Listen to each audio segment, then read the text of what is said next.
ఒక్కసారి కొమ్మూరి గోల్డ్ కి కాల్ చేయండి. తాకట్లో ఉన్న మీ బంగారాన్ని విడిపించి మార్కెట్ ప్రైస్ కి వాళ్ళు కొనుక్కుని మిగతా డబ్బులు మీకు ఇచ్చేస్తారు. అందరికీ నమస్కారం, వెల్కమ్ టు అవర్ ఛానల్. నిన్నటి వరకు రాశి ఫలాల గురించి మాట్లాడుకున్నాం. సో ఇవాళ ఈ ఉగాది నుంచి ఏ ఏ నక్షత్రాల వారికి ఎలా ఉందో తెలుసుకుందాం. నమస్తే గురుగారు. నమస్తే అమ్మ. గురుగారు, నిన్నటి వరకు మనం ఉగాది నుంచి ఏ ఏ రాశుల వారికి ఎలా ఉందో వివరించారు, మాట్లాడుకున్నాము. సో ఇకపై ఈ ఉగాది నుంచి ఏ ఏ నక్షత్రాల వారికి ఎలా ఉండబోతుంది?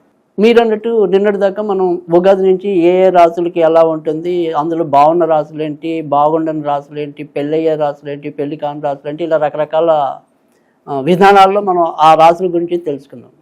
అయితే ఇప్పుడు మీరు అడుగుతున్నది ఏంటంటే ఇవాళ నుంచి మనం నక్షత్రాల పరంగా వెళ్ళాలి అని ఒక నిర్ణయానికి రావటం. ఎందుకంటే ఎవరికి వాళ్ళకి ఒక రాశి కన్నా కూడా వాళ్ళ నక్షత్రం బట్టి తెలుసుకోవాలనే ఆసక్తి మరింత ఉండడానికి కూడా అవకాశం ఉంది.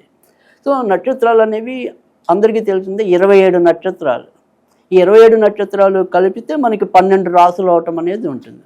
ఈ ఏడాది ఉత్తర నక్షత్రం వారికి ఎలా ఉండబోతుంది అంటారు?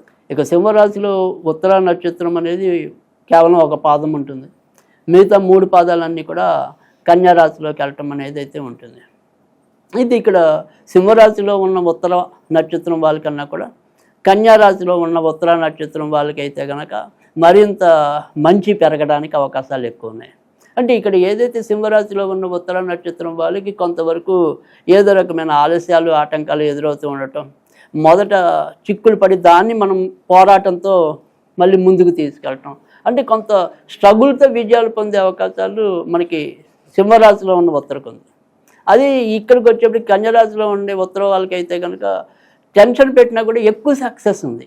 అంటే అక్కడ వాళ్ళు ఎంత కష్టపడినప్పటికీ కూడా రూపాయికి 60 పైసల దగ్గర ఆగిపోవాలి. అదే ఈ ఉత్తర నక్షత్రం కన్యరాశిలో ఉన్న వాళ్ళకి అనుకోకుండా రూపాయికి రూపాయిన్నర కూడా సంపాదించగలిగే అవకాశాలు ఉన్నాయి. సో అందుకని అదృష్టము లేదా దాని యొక్క సంపాదన ఇంప్రూవ్మెంట్ అనేది ఏదైనా కానీ అది కొద్దిగా కన్యరాశిలో ఉన్న ఉత్తర వాళ్ళకి ఉన్నాయి. తర్వాత ఉత్తర నక్షత్రంలో ఈ కన్యరాశిలో ఉన్న వాళ్ళు ఎవరికైతే గతంలో తీర్చుకోలేని కోరికలు ఏవైతే ఉన్నాయో, స్వప్నాలు అయితే ఏమున్నాయో అవి కొంత కార్యరూపం దాల్చడానికి కూడా అదృష్టం కొంత వీరి పక్షాన ఉండడానికి అవకాశాలు ఎక్కువగా కనిపిస్తున్నాయి. ముఖ్యంగా అక్టోబర్లోపు ఇలాంటి ముఖ్యమైన వాటికి శ్రీకారం చుట్టుకోవటం అనేది మంచిది.